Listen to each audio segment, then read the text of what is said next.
What is up, everyone? It's Quinn here, and in this video I'm going to be talking about 5 players that have kind of underperformed to start off the fantasy football season, and I've seen some people start to panic if they have these players rostered.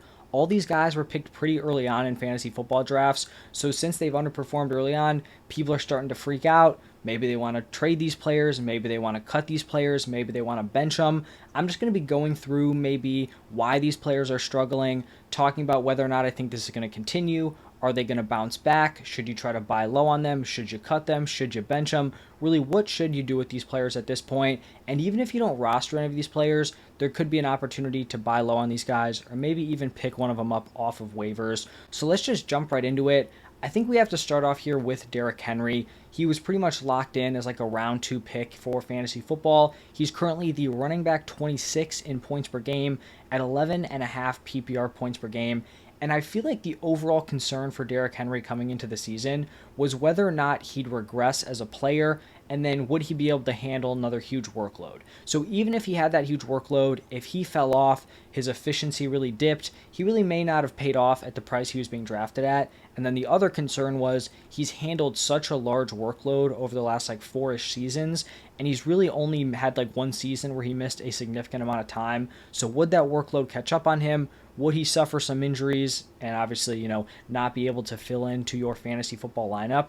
Now, through 3 weeks, it looks like Derrick Henry may be starting to fall off while also not operating as a workhorse. So pretty much like worst case scenario here with Derrick Henry. It has only been 3 weeks, so it is a small sample size, but he's barely in the positives for rushing yards over expected. In 2019 and 2020, he was top 3 in the NFL in rushing yards over expected per attempt. In 2021 and 2022, his efficiency did start to slip from those 2019 and 2020 numbers, but he was still solid. Here in 2023, through 3 games, he has slipped even farther now from even those 2021 and 2022 metrics. Through 3 games, Tajay Spears has outsnapped Derrick Henry in 2 of them from 2019 to 2022. So 4 seasons, one of those was like a half season, but so like 3.5 seasons of Derrick Henry out on the field. He had 2 total games in those 3.5 seasons with under a 50% snap share. He has had 2 of those through 3 games here in 2023. So that is a glaring concern. He still has a solid workload on the ground, 17 carries a game, but that's still a drop off from the locked in 20 plus carry per game workload he had all the way from 2019 to 2022. This is also a really rough offensive line at this point in the season, and just an offense that doesn't look great. Ryan Tannehill has not performed well through 3 weeks. Derrick Henry hasn't been a guy who's super involved as a pass catcher, so he relies on efficiency, he's going to rely on a huge workload, and he's going to rely on touchdowns. Those touchdown opportunities haven't been there because this offense hasn't been great. His efficiency has fallen off, and even that huge workload isn't necessarily as locked in as I think pretty much everyone thought it was heading into this season. Since the elite running back landscape at this point is still pretty gross, he may still be considered like a top 12 running back, but I definitely don't think you can feel good if you drafted him in round 1 or round 2. It's tough to really gauge whether or not you can trade him. If someone thinks this is just like a slow start, maybe they're not locked in on the usage because his overall workload is still solid. Like the carries per game, it's a fine number. If people aren't digging in, seeing Tajay Spears eating into that workload, then yeah, you could try to trade him. If you can get like a mid-tier RB1 option, I would totally be flipping Derrick Henry. If someone wants to buy him based on his previous season production, that would be awesome. A guy I'm about to talk about, Josh Jacobs. If you can get Josh Jacobs for Derrick Henry, I would take Jacobs pretty easily. He's actually averaging less points per game, so you probably could be able to pull that off. So if you can sell him, I would look to sell Derrick Henry. I don't think this is a spot where he's unusable. Obviously, you're still going to fire him up as like a fringe running back 1, but I definitely think if you picked him in the 1st or 2nd round, it's got to be stinging at this point. Just mentioned him. Next player here is going to be Josh Jacobs, and I am significantly less concerned about Josh Jacobs than I am about Derrick Henry. To be totally honest, I really wasn't high on Josh Jacobs heading into the season, but it's not because I was predicting some sort of bad start. I actually was concerned that since his contract isn't locked up long term, he's going to be hitting free agency. This is only a 1-year deal.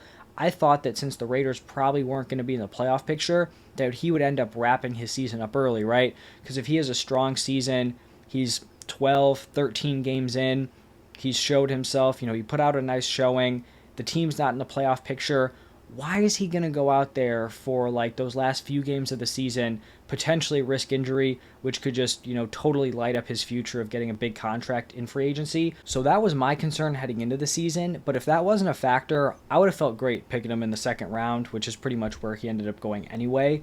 Through 3 games, he is the running back 31 at 10 PPR points per game. I think there have been two kind of glaring issues here for Josh Jacobs. The first one is just that he hasn't scored a touchdown. It's just very unlucky for a running back who's handling as much of a workload and playing as many snaps as he is to have not gotten into the end zone. That's just fluky at this point. His rushing efficiency has also been really rough.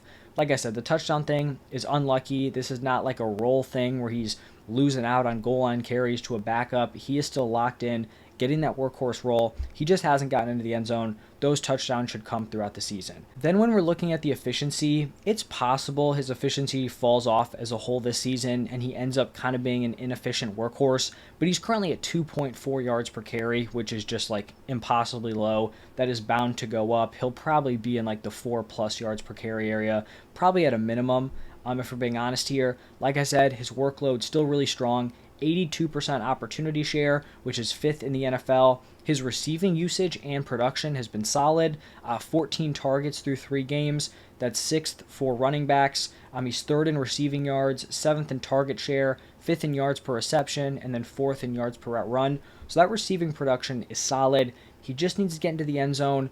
The workload is totally fine. If he's on the field, I'm still firing him up as like a mid-tier RB1. And it's also possible that my initial concern about him packing the season up early may start to be fading away because that was kind of banking on him stacking some impressive performances and then, just walking away. At this point, he's going to need some games to probably like reclaim what his value was heading into the season. So Josh Jacobs, much less concerned about him than I am about Derrick Henry. And if I could get him straight up for Henry, I would definitely be interested in doing that. Now, the next player, it's going to be a wide receiver. It's T. Higgins. He is currently the wide receiver 44 at 11 PPR points per game. Very underwhelming considering he was being drafted as like a high-end wide receiver 2. Could have even been drafted as a top 12 guy in your fantasy drafts. And I feel like there are two different concerns going around with T. Higgins. The first one is just the injury to Joe Burrow. And then the second one is that like maybe T. Higgins' role is off. Is he fallen off a little bit? He's had 2 rough performances in 3 weeks. Like, is he going to be less involved moving forward after he had a tough Monday night game? To start off with the Joe Burrow injury concern, I think that concern is 100% reasonable. Joe Burrow is clearly nowhere close to 100%. And I also don't know if this is a situation where he's going to like get to 100% at some point. If he's consistently playing through this injury, is it ever going to heal all the way, during the regular season? He may just be toughing it out, playing at 75% of his power throughout most of the season, which is obviously not going to be good for T. Higgins. And if I was drafting a fantasy team today, like there's no shot I'm taking T. Higgins as a high-end wide receiver 2. I would have taken him there heading into the season, but with Joe Burrow's injury lingering, he's definitely not going there. So I think some concern is definitely reasonable. But I also think the concern has nothing to do with T. Higgins as an individual player. It just has to do with the injury to Joe Burrow. Week 1 for T. Higgins, he put up a goose egg. The entire Bengals offense was terrible. Chase was also bad. Burrow was bad. Mixon didn't really do anything. But he was still targeted 8 times. So the volume was there. Then week 2, he completely bounces back. 8 for 89, 12 targets, 2 touchdowns. Monster game. People think he's back. He's locked in. He's going to be a high-end wide receiver 2. Then in week 3 on Monday Night Football, he goes 2 for 21, so not a great day. Still had 8 targets, but he had at least a couple of pretty bad drops in that game. And you probably had a lot of people playing fantasy watching that game because it was Monday Night Football. And it's obviously frustrating when a player is just leaving points out there with drops. But I'm really not worried about like T. Higgins, the player. These games happen. Some players are going to have bad games. They're going to have drops. I think people in general and for fantasy football, they really overrate drops and like the effect of them. I really only think they're a big deal when a player doesn't have like a locked in role.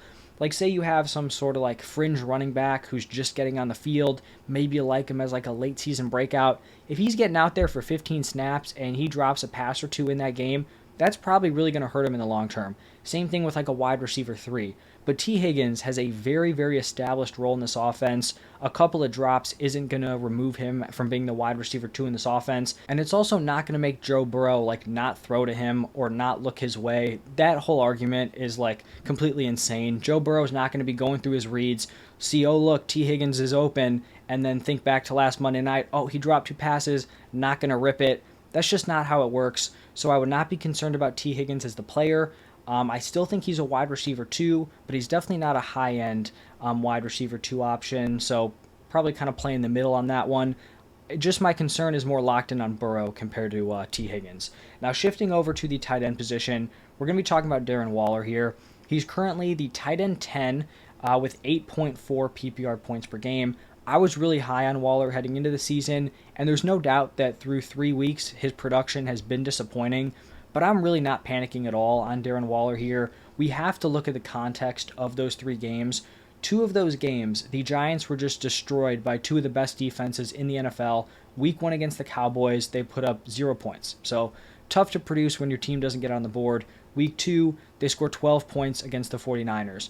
So if 2 of your games, you're scoring 12 combined points, it's going to be tough for those weapons to produce for fantasy football. Waller is still 4th in targets, 4th in average depth of target. He's 2nd in air yards and 2nd in air yard share, and then he's 3rd in unrealized air yards. So he's commanding volume. He's commanding volume down the field. That is the usage of a tight end who has high-end tight end 1 upside. They have a much softer matchup this week going up against the Seahawks. I'm really not worried about Darren Waller. The only thing that I'd be concerned about is like the hamstring flaring up again. Like that's a legit concern. But 2 of those 3 games are just like really tough game scripts to play in as a weapon. So I still think Darren Waller is a great option moving forward. I would feel comfortable firing him up into my lineup, and I do still think he has a high-end tight end upside this season. And then the 5th and final player here, the only quarterback we're talking about, it's going to be Justin Fields. And I've talked about him in depth a little bit, like in a few other videos. And I do think some concern here is warranted. His production has not been up to par, but I do think people are kind of going overboard here with how much they're panicking on Justin Fields. Fields was my quarterback 5 heading into the season, so I was very high on him. I loved his upside. Through 3 weeks, he is currently the quarterback 22 in points per game, which is definitely brutal, no doubt about it. And there's definitely no shot that if we redrafted today, he'd be picked in the same area. Like that would not happen. His value has definitely fallen off. But I've seen people talking about just like flat out dropping Justin Fields. In 2022, Justin Fields finished the season as the quarterback 5 in points per game. In the first 3 games of the season, he scored 27.3 points, under 10 PPR, or just under 10 points per game. That's 12.6 fewer points than he has through 3 games this season. So he had a mid-tier quarterback 1 finish last year, and he was worse through the first 3 weeks last season. Fields was able to right the ship in 2022, and that was with a significantly worse supporting cast. The O-line was worse, the wide receivers were terrible. He has DJ Moore, Darnell Mooney's healthy, Chase Claypool, I guess whatever that's bringing to the offense, even though he was there towards the end of last season. So there are definitely reasons to be concerned about Justin Fields, but talking about dropping him, in my opinion, is crazy. He needs to stay on rosters.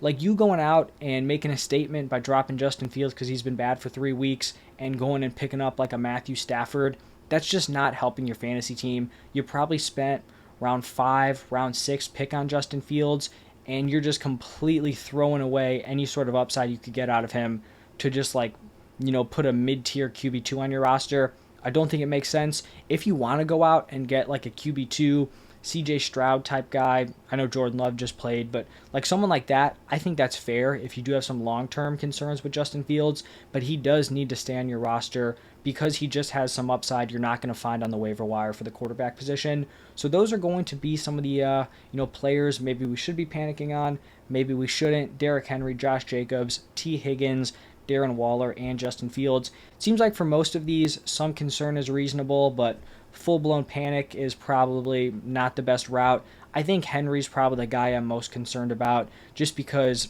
everything seems to be going wrong for him this season. So that's going to wrap it up for this one. If you guys enjoyed, hit that like button, subscribe to the channel. As always, thank you for stopping by, and I will see you in the next one.